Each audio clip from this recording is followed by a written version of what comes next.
नमस्कार दोस्तों, आज हम लेवल 3 रिटेल सेल्स एसोसिएट में जो नेशनल ऑक्यूपेशनल स्टैंडर्ड कर रहे हैं वो है टू इम्प्रूव कस्टमर रिलेशनशिप। आप कस्टमर्स के साथ अच्छे रिलेशनशिप कैसे इम्प्रूव कर सकते हैं सो दैट कि कस्टमर आपके पास ही बार बार आपके प्रोडक्ट्स परचेज या सर्विसेज परचेज करने के लिए आए। अगर आपको मेरी ये वीडियो पसंद आए तो प्लीज़ मेरे चैनल AKM मैनेजमेंट क्लासेस को लाइक, शेयर और सब्सक्राइब करें।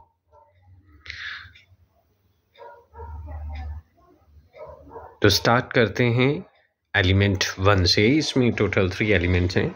Improve communication with the customer, जिसमें हमारे पास परफॉर्मेंस क्राइटेरिया हैं। Select and use the best method of communication to meet the customer expectations. PC2 है take the initiative to contact customer to update them when things are not going as per plan or when further information is required.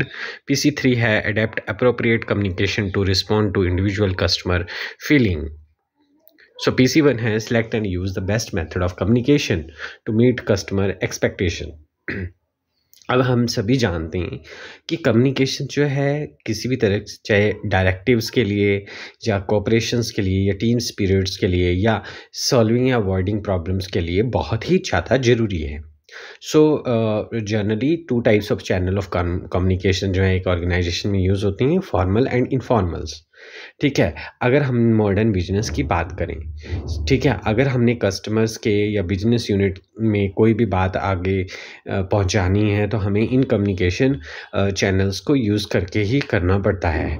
और हम ये भी जानते हैं कि customer की satisfaction जो है किसी भी बिजनेस के लिए बहुत ही क्रूशियल एस्पेक्ट्स है रिटेल में।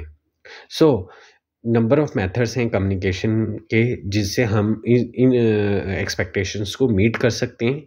जैसे कोई क्वेश्चन पूछ के या बहुत सारे मल्टीपल एवेन्यूज़ दे के हम जो है अपनी बात को रख सकते हैं। तो it is the responsibility of a retail sales associate कि वो क्या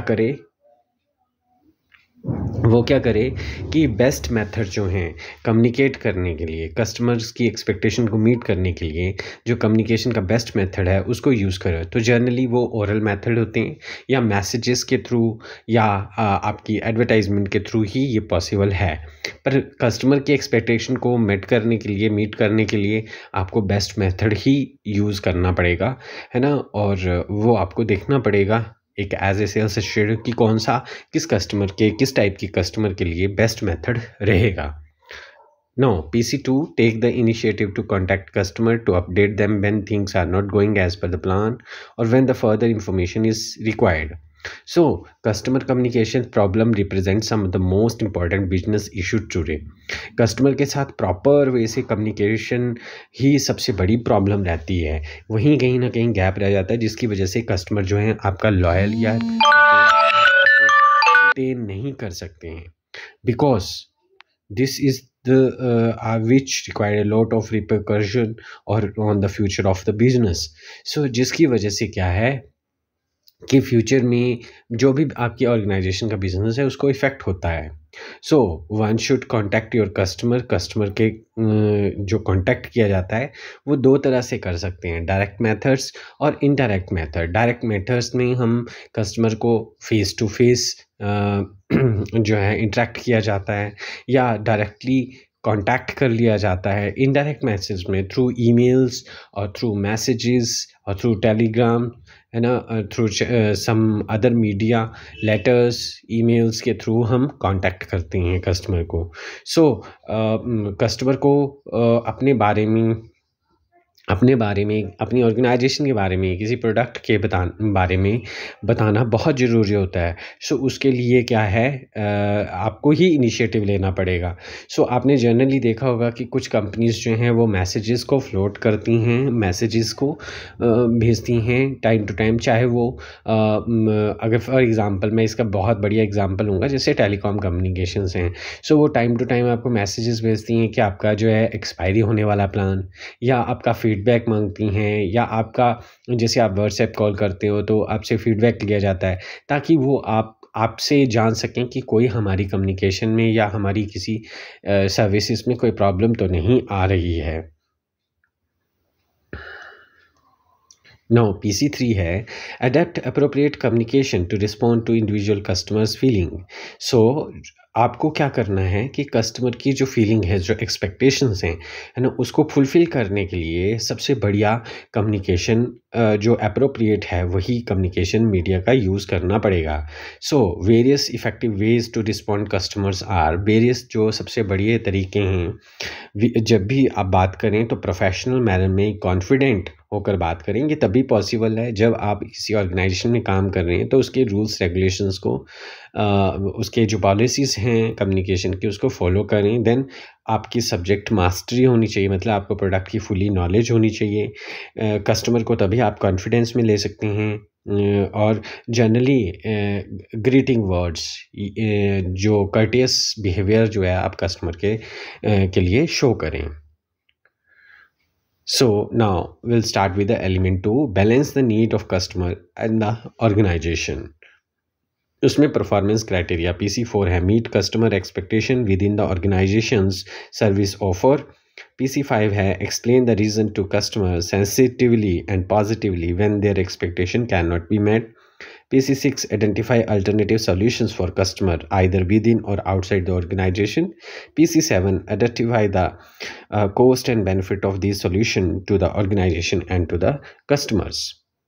PC8 है negotiate and agree solution with the customer which satisfy them and are acceptable to the organization. PC9 take action to satisfy customer with the agreed solution. Now PC4 है meet customers expectation within the organization service offer.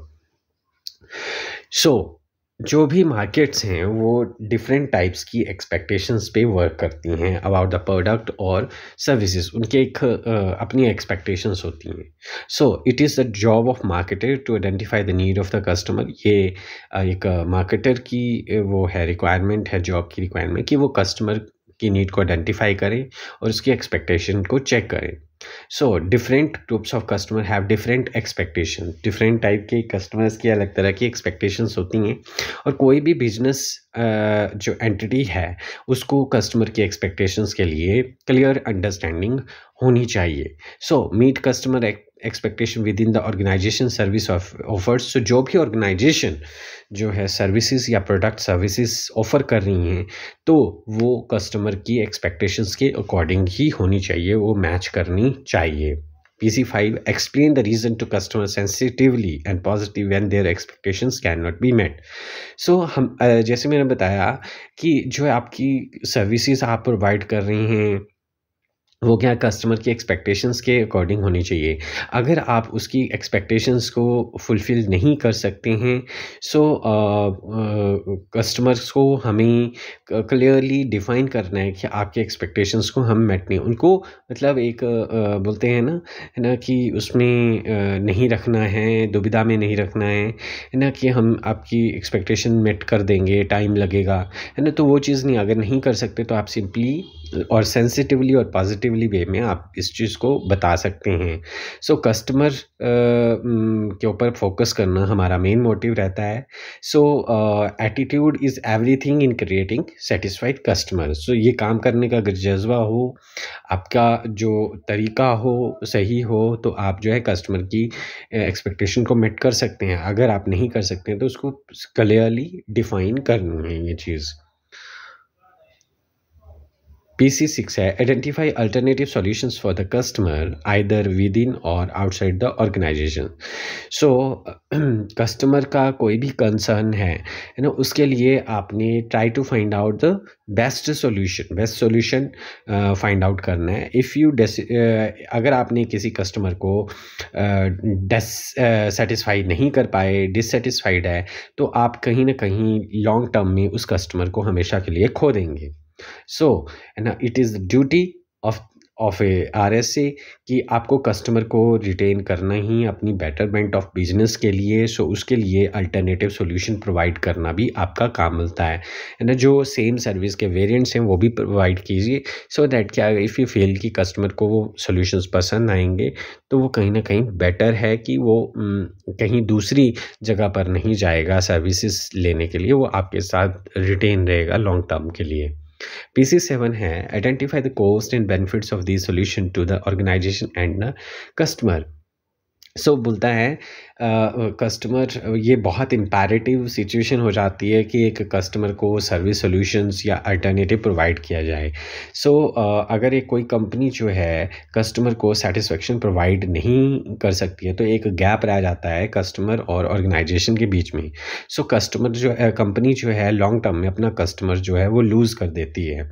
So to understand this, है ना, कि customer का क्या budget है ना, उसकी उसका जो बजट है वो लिमिट्स में फॉल करता है ना, या कंपनी के लिए ठीक है ना। सो ये चीज़ें पता होना भी बहुत ज़रूरी है। सो कहीं ना कहीं कस्टमर और ऑर्गेनाइजेशंस की नीड को ध्यान में रखते हुए कॉस्ट और बेनिफिट्स जो मिलने वाले हैं, जो कस्टमर ने आपकी सर्विसेज से एक्सपेक्ट किए हैं, जो भी उसका कंसर्न है उससे एक्सपेक्ट किए हैं, वो पूरी तरह से मेट हों, है ना। क्योंकि ऐसा भी नहीं होना चाहिए कि कॉस्ट उसकी ज़्यादा हो, आप नुकसान ले लें, है ना, उस पे, है ना, उसको सर्विस तो प्रोवाइड कर रहे हैं मगर आपको नुकसान हो रहा है, तो वैसा भी नहीं होना चाहिए। तो ये कस्टमर और ऑर्गेनाइजेशन दोनों को ध्यान में रख के ही आपने किसी चीज़ का सोल्यूशन देना है।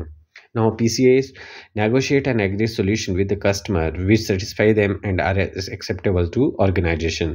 So बोलता है ये बहुत इंपॉर्टेंट है किसी ऑर्गेनाइजेशन के कस्टमर को सेटिस्फाई किया जाए, उसकी एक्सपेक्टेशन को फुलफिल किया जाए, है ना। अगर वो कस्टमर के जो कंसर्न है वो रिजॉल्व नहीं होता है, और आप ट्राई कर सकते हैं, समटाइम आप ट्राई कर सकते हैं, नहीं होता है तो कहीं ना कहीं आप कस्टमर खो देते हैं लॉन्ग टर्म के लिए।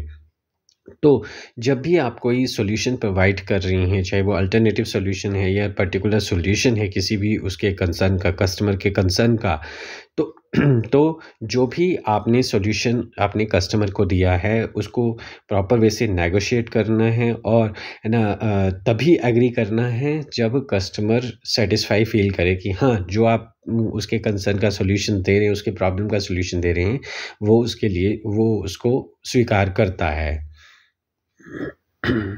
PC9 take action to satisfy customer with the agreed solution.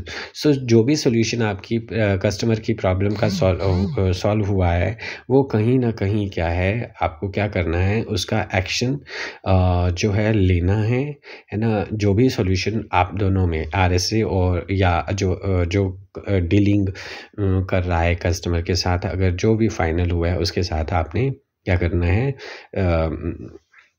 उस सॉल्यूशन को एग्रीड करना है और प्रोसीड करना है, उस पर एक्शन करना है। Now element 3, exceed customer expectation to develop the relationship. Element 3 इसमें परफॉर्मेंस क्राइटेरिया है, make extra efforts to improve his her relationship with the customer. PC11 recognise opportunity to exceed customer expectations. PC12 take action to exceed customer expectation with in the limits of his her authority. PC13 gain the help and support of other to exceed customer expectation. Now PC10 make extra efforts to improve his or her relationship with the customer. So in addition to advertisement and mail, stay touch with the customer by sending greetings, है ना, birthday greetings. जैसे कुछ companies हैं, organisation, जैसे जो baking organisations हैं जो bakery products बेचती हैं, जैसे लाइक केक वगैरह, है ना। सो वो क्या हर, या इंश्योरेंस हैं, तो हर बर्थडे पर वो बर्थडे विश करती हैं, है ना। सो बोलता है सिर्फ एडवर्टाइजमेंट या मेल ही नहीं है कस्टमर के साथ टच रहने का, आप उनको ग्रीटिंग्स भेज सकते हैं, बर्थडे विशेस, मैसेज, सर्वे कर सकते हैं, है ना। एक्स्ट्रा बेनिफिट्स प्रोवाइड कर सकते हैं जो लॉयल कस्टमर हैं, तो वो ये एक्स्ट्रा एफर्ट्स हैं जो कि आपको कस्टमर के साथ रिलेशनशिप इंप्रूव करने में हेल्प करता है। Now PC11 recognize opportunity to exceed customer expectations. To recognize the opportunity to exceed customer expectation, keep your loyal customer involved. इसके लिए क्या है कि कस्टमर एक्सपेक्टेशन को एक्सीड करने के लिए जो भी लॉयल कस्टमर है उनके साथ आप अपने आप को इन्वॉल्व करें, है ना। और टाइम टू टाइम उनके ओपिनियन लें, है ना। अगर कोई चेंजेस करनी है तो उनका उस चीज़ में ओपिनियन लें कि आप क्या सोचते हैं इसके बारे में, है ना। सो कहीं ना कहीं जो लॉयल कस्टमर है, जो आपका कस्टमर है, वो आपकी हेल्प करेगा टू इम्प्रूव योर सर्विसेज और आपके बिजनेस को एक अलग ही डायरेक्शन में लेकर जाएगा। PC12 है take action to exceed customer expectation with in the limit of his her authority. So अगर आप कस्टमर के एक्सपेक्टेशन को एक्सीड करना भी चाहते हैं तो कहीं ना कहीं एक अच्छा रिलेशनशिप बनाने के लिए ज़रूरी भी बहुत है। तो एक तो कस्टमर को ध्यान से सुनना है हमेशा, है ना। उससे कोई भी फ़ॉल्स कमिटमेंट नहीं करनी है, एनीथिंग जो भी सर्विसेज से रिलेटेड है। सो जो भी आप उसकी एक्सपेक्टेशन को एक्सीड करने के लिए जो भी स्टेप लेते हैं वो खुद से नहीं लेना है ना। अगर आपकी अथॉरिटी है तभी ये काम करना है, otherwise you may take help from your superiors और अथॉरिटी जो इंचार्ज हैं उनसे ये काम उनसे ये हेल्प ले सकते हैं। PC13 है gain the help and support of other to exceed the customer expectations. So again वही बात कर रहा है कि अगर आपकी कस्टमर की एक्सपेक्टेशंस को एक्सीड करना है तो ये तो वैसे एक मतलब सिंगल पर्सन का एफर्ट्स नहीं है, ये एक टीम एफर्ट्स है। सो अगर आप चाहते हैं कि आप जो है कस्टमर एक्सपेक्टेशंस को एक्सीड करना चाहते हैं तो अपने जो कंसर्न टीम मेंबर्स हैं उनकी हेल्प और सपोर्ट लेना बहुत ही ज़रूरी है। Now hope you understand कि how to improve the customer relationship, कैसे आप मेंटेन कर सकते हैं। आपको अगर ये मेरी वीडियो पसंद आई है तो प्लीज़ मेरे चैनल AKM मैनेजमेंट क्लासेस को लाइक शेयर और सब्सक्राइब करें। Thank you.